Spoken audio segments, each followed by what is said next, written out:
Merci. Bonjour tout le monde. Merci pour l'invitation.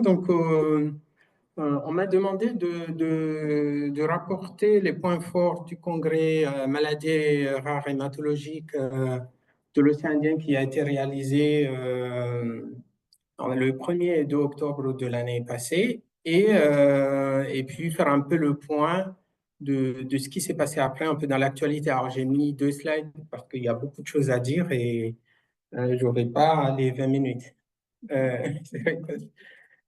Euh, alors, c'était les premières rencontres, en tout cas ma connaissance interprofessionnelle, interfilière de l'océan Indien et l'Hexagone. Mais c'était aussi des rencontres transdisciplinaires parce que il y avait beaucoup de gens qui avaient plusieurs casquettes sur les filières, sur les professions de cliniciens, de chercheurs, mais aussi de milieu associatif. Il y avait des patients qui étaient aussi des soignants. Et donc, ce fut l'occasion vraiment de mettre des noms, des visages à des noms. Et ça a été très riche. En tout cas, le retour que j'ai eu de mes collègues après, et c'est vraiment ce qui a marqué. Alors, s'il y a un premier point qu'il fallait retenir, c'était le défi de l'organisation, le lieu, parce que au niveau logistique, j'imagine que ça a été très compliqué. Comment et où organiser à Mayotte, à La Réunion, les deux. Bon, finalement, ça s'est organisé à La Réunion parce qu'on est déjà à 8 000 kilomètres de l'Hexagone, mais aussi entre les deux territoires, il y a 2 000 kilomètres. Et, euh, Même au niveau logistique, organisation des billets, c'était déjà compliqué. Donc, il y a eu bon, à la prochaine occasion, on inversera, mais on va dire que ben, ceux qui sont venus d'ici n'ont pas pu voir les réalités mahoraises et beaucoup de personnes ou de professionnels de Mayotte n'ont pas pu faire le voyage jusqu'à l'arrêt. Euh, un premier point sur la prise en charge des admissions non programmées, la prise en charge aux urgences. On a eu des présentations qui ont montré vraiment la disparité entre les deux centres, avec beaucoup d'asymétrie qu'on retrouvera à chaque fois. Mais déjà, à Mayotte, on est sur un seul établissement multisite avec un centre hospitalier qui regroupe tout le plateau et plusieurs dispensaires, alors qu'à La Réunion, on a plusieurs établissements regroupés au sein d'un GHT, un CHU à 2 sites. Euh, les urgences à Mayotte sont polyvalentes, donc, alors que à La Réunion, par exemple, des urgences pédiatriques avec des pédiatres H24. Au CHU à Mayotte, pardon, bien que ce soit des urgences polyvalentes, mais cette prise en charge centralisée nous permet de quand même sécuriser la prise en charge des patients, puisque tous les patients connus ayant des maladies hématologiques, ils sont répertoriés au niveau du dépôt de sang, qui est un dépôt de délivrance, avec des alertes transfusionnelles et qui nous permet de sécuriser les transfusions, même quand ils sont prescrits aux urgences par des non-spécialistes. Et ces alertes-là sont aussi répertoriées sur le dossier patient. Euh, il y a un réseau, comme je l'ai dit, un réseau d'établissements avec un seul service d'accueil d'urgence, mais une permanence de consultation dans tous ces centres, ces dispensaires, mais le plateau technique est isolé. À Mayotte, on a le plus de malades et avec jusqu'à plus de 468 passages qui vont donner lieu à 405 hospitalisations. À La Réunion, c'est peut-être sous-estimé, peut-être l'effort de centralisation n'y est pas, mais on n'est pas du tout dans cet ordre de grandeur. Par contre, c'est à La Réunion où il y a les plateaux techniques, il y a les spécialistes, que ce soit pour la filière MCGRE, mais pour aussi les deux autres filières qui étaient avec nous, c'est-à-dire la filière maladies hémorragiques et immunohémato. À Mayotte, on a des brochures d'aide à la prise en charge qui sont distribuées systématiquement à tous les professionnels qui arrivent pour harmoniser un peu les prises en charge. Il y a encore un effort à faire à La Réunion pour harmoniser les protocoles, peut-être même harmoniser au niveau régional. Il y a eu un point sur le dépistage néonatal, mais je ne vais pas revenir parce que déjà il y a une présentation, mais surtout ça n'était pas une nouveauté. En 2024, vous savez qu'il y a eu euh, l'universalisation du dépistage, mais c'est le cas depuis 92 en Outre-mer. Donc, ça n'a pas beaucoup impacté, il n'y a pas eu de changement. Il y a eu des présentations au niveau des associations, mais on ne peut pas s'empêcher de faire la différence entre, par exemple, le cas des associations jeunes, naissantes, très dispersées, multiples, concernant les hémoglobinopathies, la drépanocytose, et l'AFH que vous connaissez. Et ça, on se demande vraiment l'utilité ou l'intérêt. En tout cas, ça ne peut que plaider vers une professionnalisation des actions associatives et pourquoi pas s'inspirer d'eux ou demander un partenariat ou un compagnonnage pour nos partenaires associatifs, parce que vous connaissez, hein, je peux vous dire, l'impact de l'AFH sur les politiques de santé, notamment en termes de financement. Et ensuite, il y a eu beaucoup de choses sur l'accès aux soins, euh, avec deux territoires qui sont vraiment un niveau de développement très différent. Développement, que ce soit global, développement en termes de santé. Mais malgré tout, il y a beaucoup d'interactions entre ces deux territoires. À Mayotte, l'offre de soins est très inférieure aux ratios aux nationaux et même les postes, quand ils sont disponibles, sont peu pourvus. Pour donner un exemple, les, euh, les, les, euh, les chiffres officiels, c'est aux alentours de 320 000 habitants à Mayotte, dont 54% moins de 18 ans pour 11 pédiatres. C'est 10 000 à 11 000 naissances pour 11 néonatologistes. Donc, je vous laisse imaginer un peu. Ce n'est pas, a priori, hein, à ma connaissance, un problème, l'attractivité médicale à La Réunion. Euh, Là aussi, les asymétries étaient très, très remarquables. À Mayotte, là, dans les prochains mois, on aura le seul référent pour la drépanocytose et thalassémie adulte qui part à la retraite sans pour l'instant perspective de remplacement. Au même moment, à La Réunion, on parle de projet de mise en place la greffe de moelle osseuse.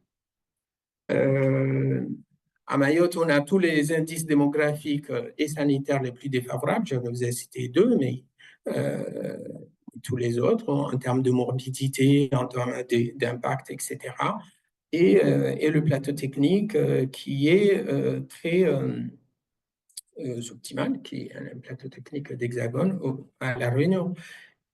On a un ratio ce qui vous semble très marginal ici, de patients non affiliés, très très important. Peut-être si ce n'est pas équivalent, c'est peut-être majoritaire, avec un flux dynamique entre entre les patients affiliés et non affiliés parce qu'on a une population qui sont en situation irrégulière qui est très important. Et il suffit justement, même quand les patients ont besoin de soins, ils ont les affiliations, ils ont les prises en charge en place, il suffit que le renouvellement de la carte de séjour ne soit pas fait dans les temps parce que pour des mouvements sociaux, parce que la préfecture laisse traîner les choses et tout s'effondre. Et donc, ce qui veut dire que même les patients qui ont une prise en charge euh, optimale, ils ont un retard dans l'accès aux soins du fait de ces interruptions régulières pour le renouvellement de la carte de séjour, parce que dès qu'on perd même le récépissé, tout s'effondre, tous les droits tombent et ils sont remis 3 mois, 6 mois plus tard, et ça recommence 3 mois, 6 mois plus tard avec les renouvellements des récépissés. Il y a aussi, ça c'est pas le cas pour, à La Réunion. Il y a aussi le système de financement. Le système de financement, c'est une dotation globale qui n'existe plus depuis plusieurs années, ce qu'on appelle DAF, c'est-à-dire c'est un budget global. C'est la seule manière qui permet effectivement de prendre en charge ces patients non affiliés. C'est-à-dire le CHM reçoit un financement et non pas un financement à l'activité. Mais ça pénalise tout ce qui est financement fléché. Et ça, c'est un débat que parle tout le temps. C'est le fait que le centre constitutif a du mal à recevoir sa MIG régulièrement, puisque ça tombe dans le pot global et que c'est redistribué autrement. Et ensuite, bien sûr, un gros taux de renoncement aux soins de notre cohorte, soit barrière par tous les obstacles administratifs, policiers, les contrôles sur le territoire, soit un refus par effectivement perte de confiance, par ou alors d'autres croyances, mais on a parlé tout à l'heure effectivement de stigmatisation, mais en tout cas, voilà, il n'y a rien qui va aujourd'hui encourager quelqu'un qui risque de se faire contrôler. Alors, la petite anecdote, c'est qu'un patient est hospitalisé, on a demandé aux parents de sortir, aller chercher à la pharmacie qui était de l'autre côté de la rue les médicaments. Elle s'est fait attraper par la police qui rôde autour de l'établissement, mais ça peut aussi rôder autour de la préfecture, quand on les envoie déposer leur dossier, eh ben, ils se font rattraper comme ça. Et ça fait qu'il y a effectivement un problème de renoncement aux soins assez important. Et en même temps, à La Réunion, même si on n'a pas ça, mais tous les patients qui partent pour des prises en charge, qui reviennent, eh ben, il y a un suivi à faire. Donc, que ce soit en hémato-bénigne, que ce soit en hémato-oncologie. Et donc, il y a un impact pour le système de santé réunionnais de cet état d'effet parce qu'il y a un peu ce flux continuel des VASAN. Les VASAN, ce mot d'évacuation sanitaire qui est rentré beaucoup dans le langage, même le verbe EVASAN et les patients à La Réunion, mais aussi de flux des professionnels parce que pour le suivi des patients qui ont déjà été pris en charge au CHU, il y a des missions des médecins réunionnais qui reviennent régulièrement faire des missions chez nous. Il y a eu une table ronde où on avait beaucoup d'attentes sur ces tables rondes de la tutelle, les ARS, les directions d'établissement, mais je ne vais pas rester longtemps dessus parce que c'était une succession de relatements de faits, un peu ce que je suis en train de dire là, mais encore plus pessimiste. Donc, je ne vais pas... enfin, en tout cas, ça ne nous a pas apporté plus, cette table ronde.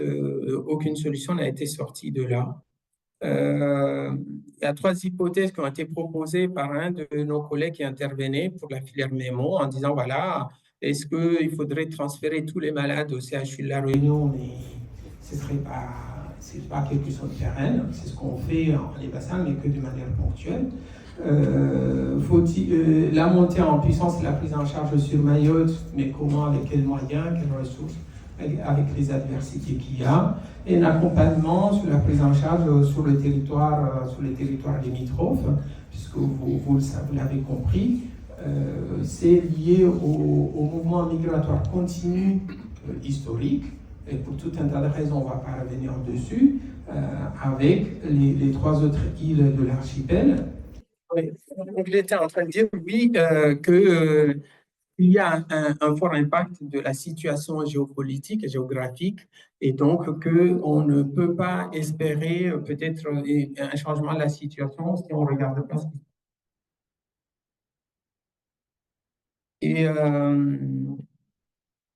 et alors, nous, on s'est dit qu'au-delà de toutes ces difficultés, on n'a pas le droit de se décourager. Et donc,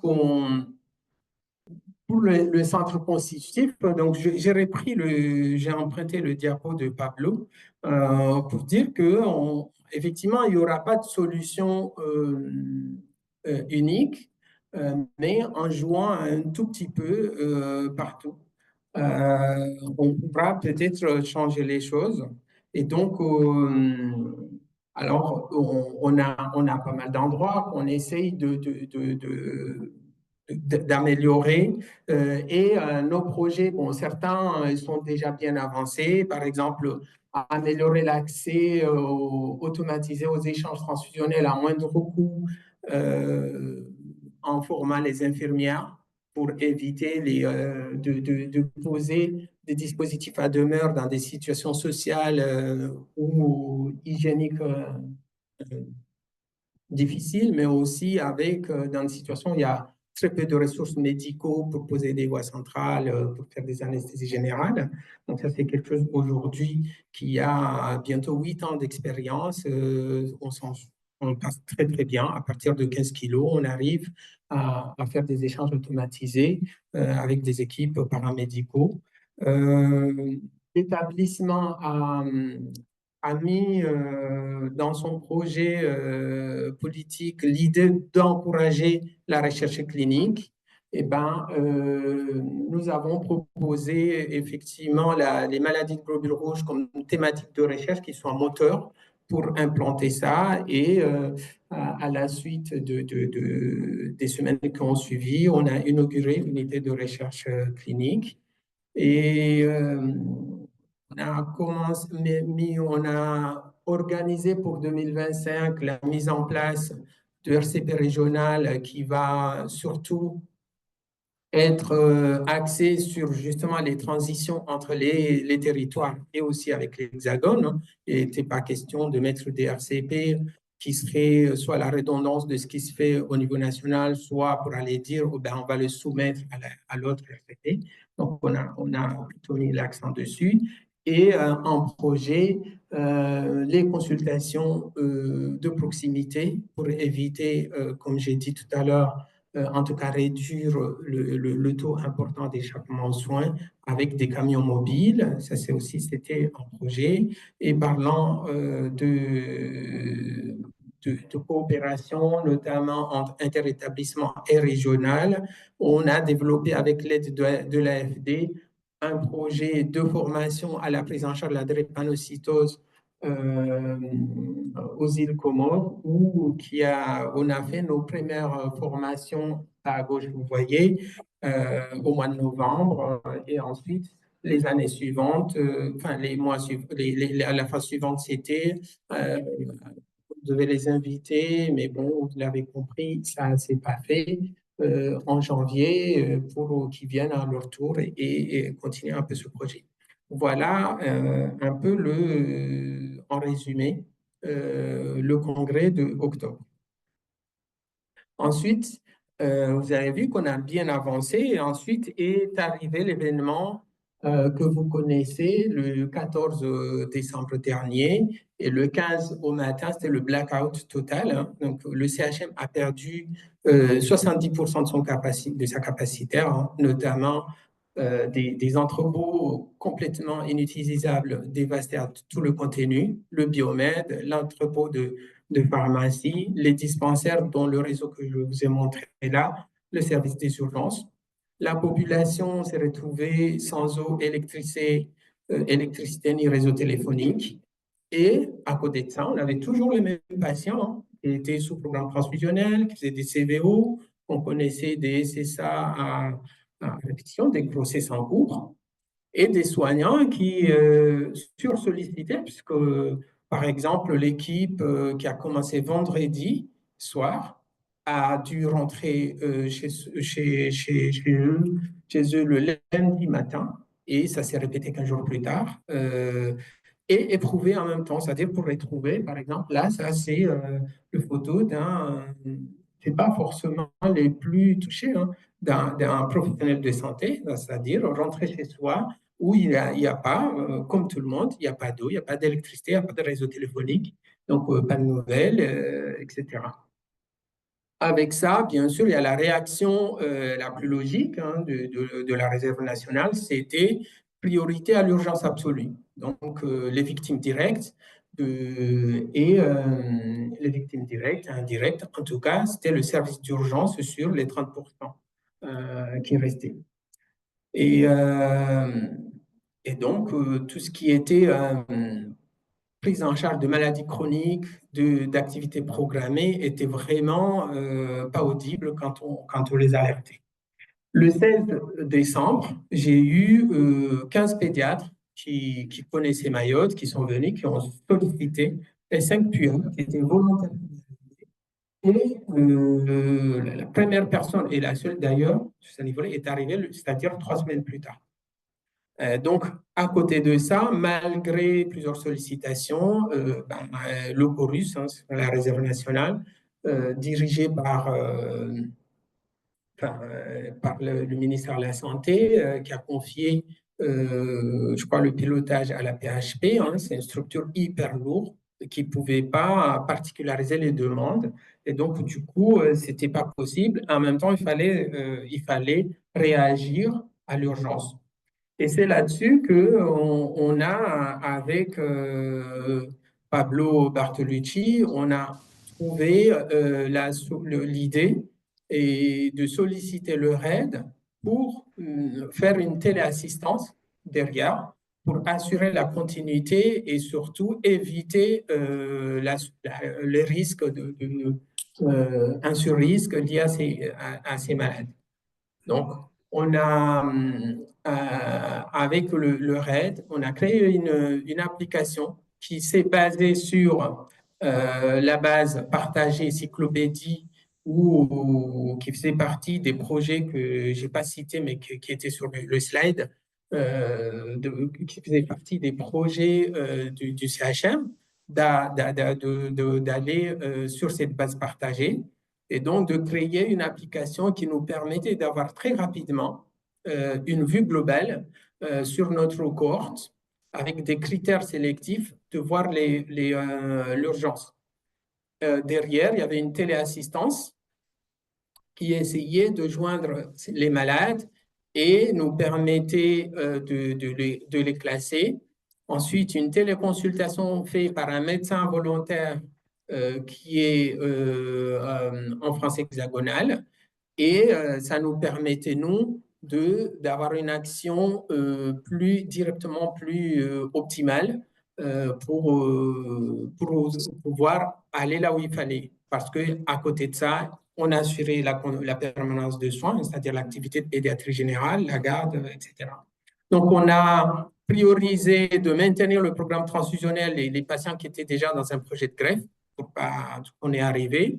Les vasculopathies sévères. Donc, on a accepté pendant une semaine ou deux d'alléger le programme des patients thalassémiques. C'était une transfusion. On les a vite rattrapés. Ensuite, pour la téléassistance, on triait les patients par ordre de priorité. Les moins d'un an qui étaient connus pour faire des CSA, les grossesses, les moins de 5 ans qui étaient connus pour faire des CVO sévères, puisqu'on sait que voilà, hein, il n'y avait pas d'eau, il n'y avait pas d'électricité, donc il n'y avait pas de traitement. Ils ne pouvaient pas avoir à boire et ils dormaient à la belle étoile. Et on est en saison des pluies, donc ils recevaient aussi les pluies quand il n'y avait pas de toit. Et donc, et à côté de ça, on a accéléré notre projet que je vous ai montré de mise en place des camions. Et donc, on est parti sur le terrain à faire des consultations de proximité qui ont progressivement pris, hein, parce que on a parlé, et je vous ai parlé du blackout, donc c'était très compliqué de prévenir tout le monde. On est passé par divers médias, les réseaux sociaux, les chaînes, la radio, la télé, et les sites web pour informer notre passage. Donc, on a installé nos camions dans les centres, les dispensaires de proximité et on a vu comme ça une cinquantaine de patients. On a rattrapé les malades et, euh, et les malades qui devaient revenir dans le soin. On s'est assuré que tout allait bien. Dans cette histoire, on a eu, effectivement, on a rattrapé tous les programmes transfusionnels. On a eu des urgences d'hospitalisation. On a eu des urgences alimentaires qu'il fallait absolument recourir, hein, des enfants qui n'avaient pas eu ni à boire ni à manger parce que les habitats qui ont été détruits, les habitations qui ont été détruites ou les images que vous avez vues, ces familles-là ont été regroupées dans des centres d'hébergement d'urgence qui étaient les établissements scolaires, sans qu'il n'y ait rien eu de mise en place à côté. Donc, c'est-à-dire qu'il n'y avait pas les moyens il n'y avait pas de nourriture, il n'y avait pas d'eau, et surtout, il n'y avait pas non plus de discrimination sur l'état de santé, ce n'était pas une priorité. Et donc, ça nous a permis, même quand j'ai eu un appel, on me disait, voilà, tel enfant se retrouve en détresse. Puis la chance, il était dans le secteur du CHM. Donc, on est allé au collège pour revoir cet enfant de 4 ans qui n'avait effectivement pas mangé depuis 3-4 jours. Au total, avec l'application, il y a une activité de plus de 1500, de près de 1500 appels qui nous a permis de différencier, oui, qui nous a permis voilà, d'apporter une réponse adaptée en se basant sur très peu de ressources et sans prendre trop de risques. A priori, on n'a pas eu de complications liées au Shido dans notre cohorte.